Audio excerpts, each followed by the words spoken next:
ASMR. And today, with this tone of voice, I'm gonna tell you a new fable, a new story. And this story's title is The Pardoner's Tale by Geoffrey Chaucer. I think everyone here knows Geoffrey Chaucer because he's literally a legend for this kind of readings and for his stories and fables, especially I think in the UK. But these are just some memories from my high school years. I hope you enjoy this kind of voice. It's a little bit different from what I usually do in whispering, but I think it's quite interesting. Let me know with one of your wonderful comments right down in the comment box. And please give yourself some time, at least 5 or 10 minutes. If you want, close your eyes, relax yourself, follow my voice, and the art of storytelling.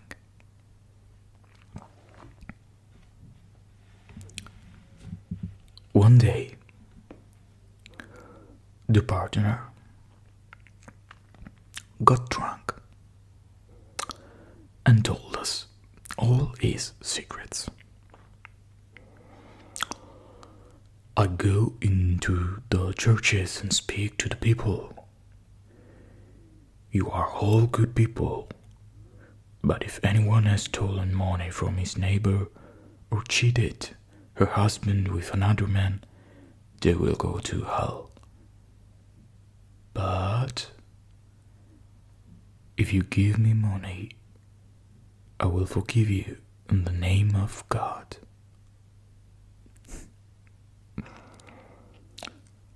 Then they all hurry to give me gold. Who knows what happens after die? I don't care if they go to heaven or hell. I just want their money. Even the poor widow has something to give me.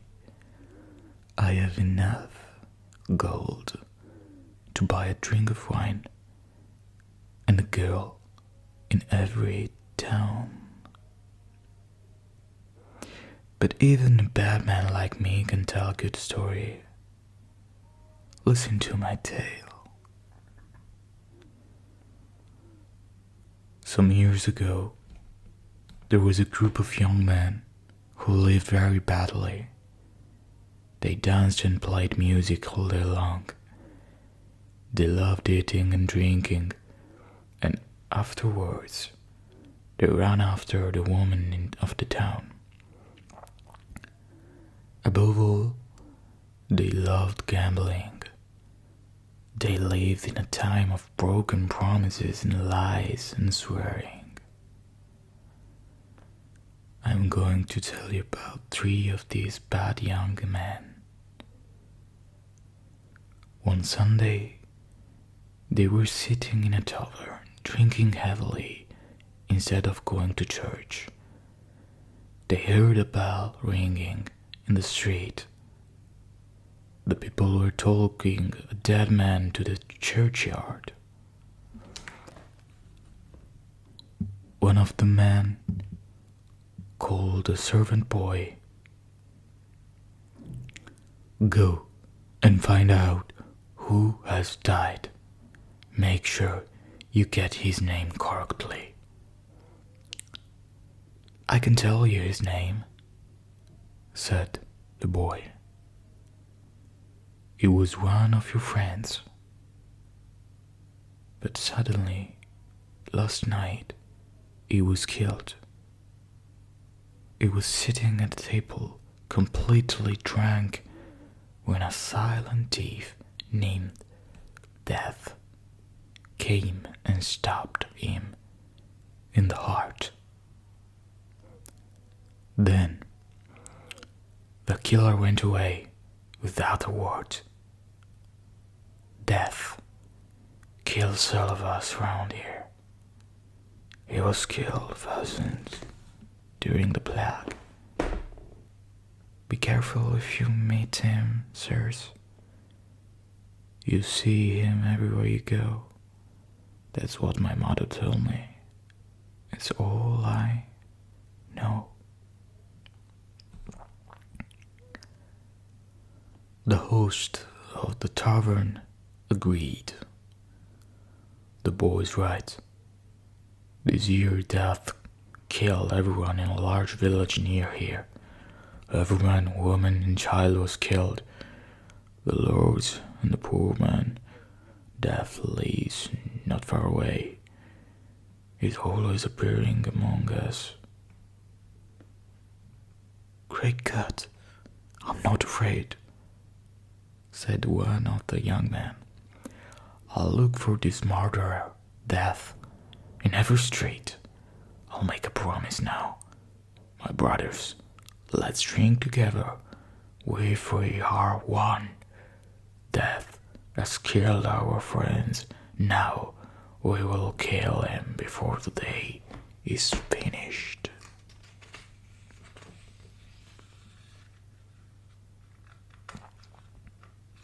The three men stood up and drank. We will live and die for one another, they promised. We're all brothers. They went out of the tavern, completely drunk, and went towards the village where everyone had been killed. If we catch him, then Death is dead. On the way, they met a very old, very poor man. He was wrapped in old clothes, so that they could hardly see his face. He greeted them politely. God be with you, my lords. Get out of our way, you old fool, said the leader of the men. Why do you live such a long time?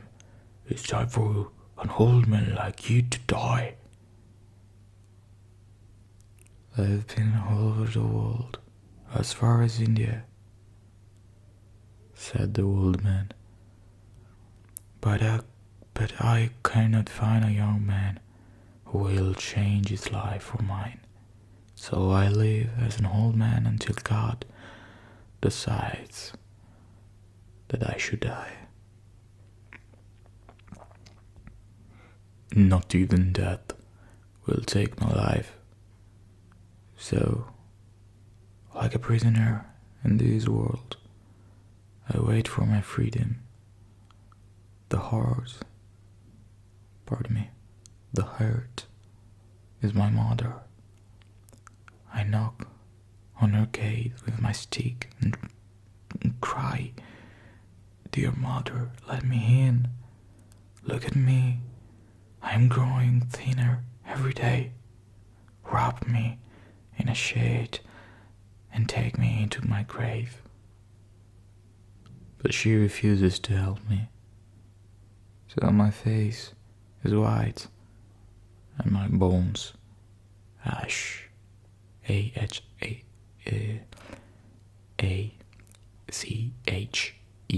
This is the word. I don't know if I could say hush, or I have to say hush or ak. The old man looked at the leader. You spoke very rudely to me just now. That is wrong. It says in the Bible that you should respect an old man with a white hair.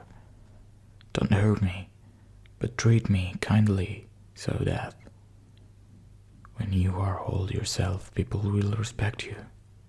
Now let me pass. I must go where I must go. No, old fool. You cannot escape from us so easily, said the leader. You spoke about death a few moments ago. Death has killed our friends in this place. You are one of his spies. Tell us where he is, or you'll pay for it.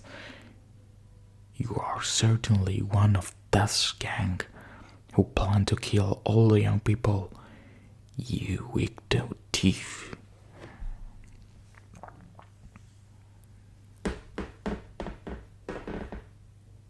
Well, sirs,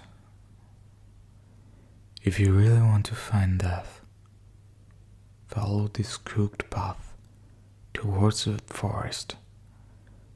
I left him there under a tree. Can you see the hawk?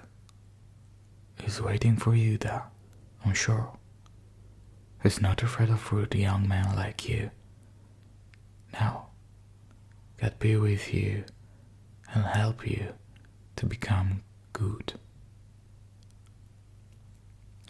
The three men ran down the crooked path towards the tree while the old man stood and watched. Then he continued on his journey. What did they find under the tree? A huge pile of new gold coins. They had never seen so much gold. They immediately forgot all about death when they saw the shining money. It made them very happy.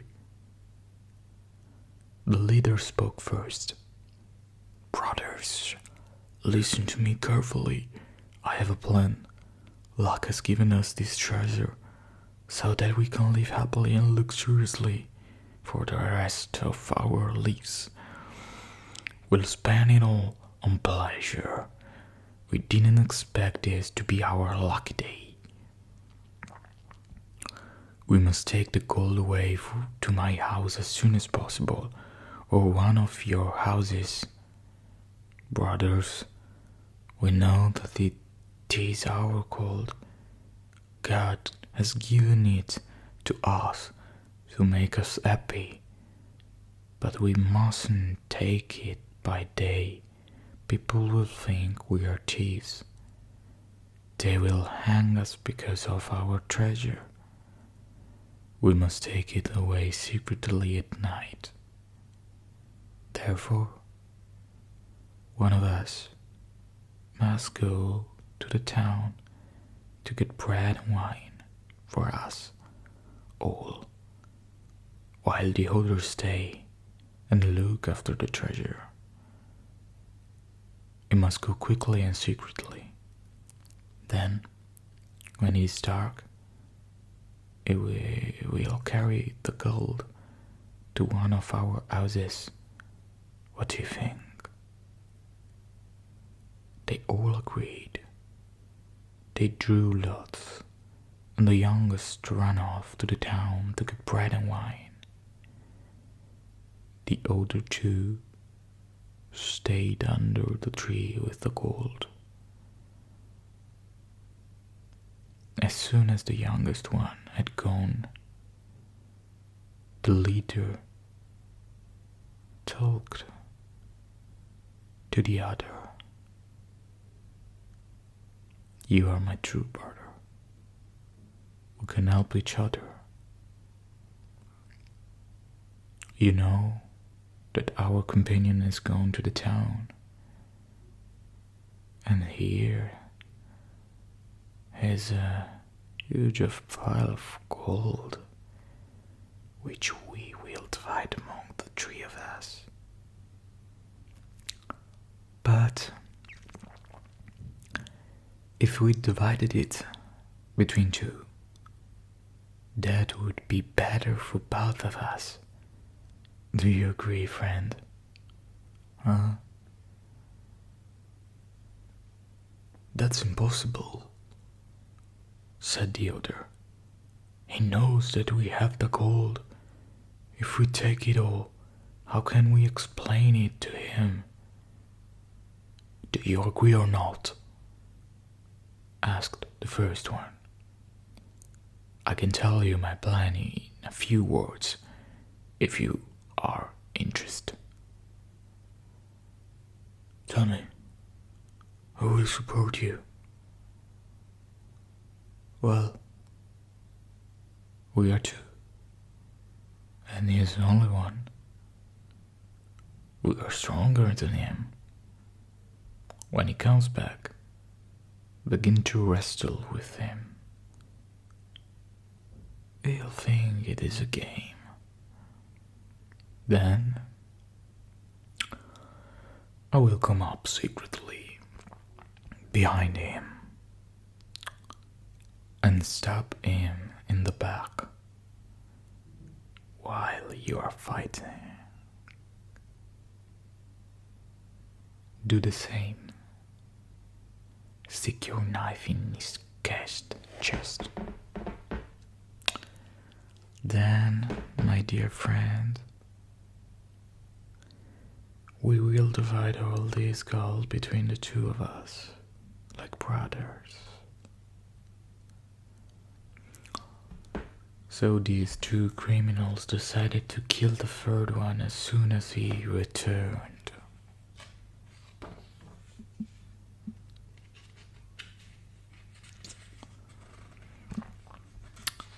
But the youngest was also thinking about the gold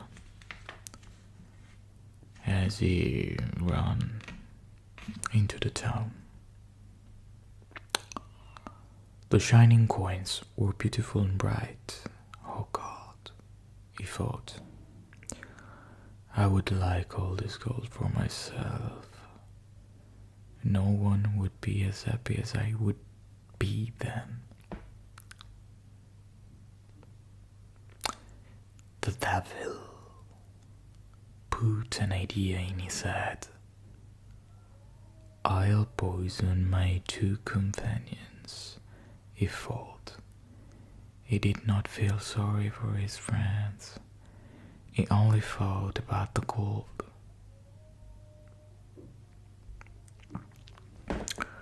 Immediately, he went to a chemist in the town. I need some poison to kill rats, he said. Also, there's an animal which is killing my chickens at home. I must poison it. And the chemist replied, I'll give you the strongest poison that I have.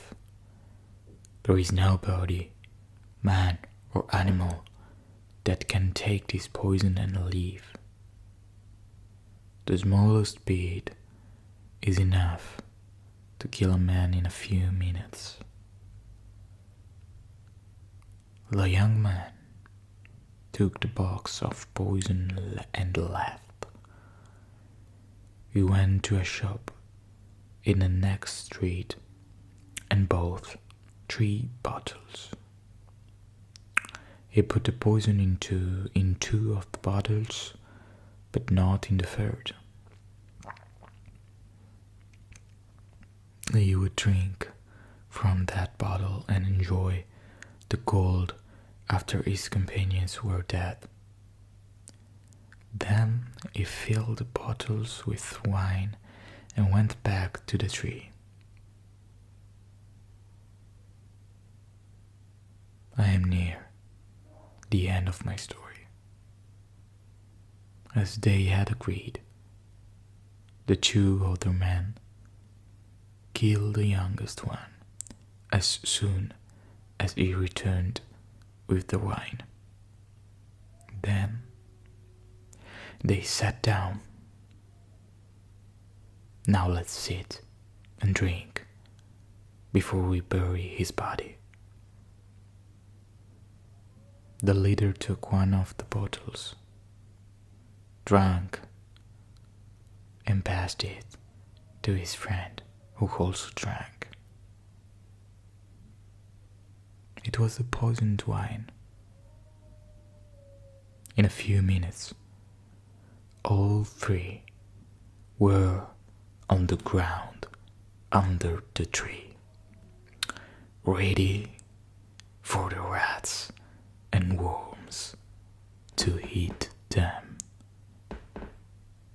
They had found death. Good night. See you soon.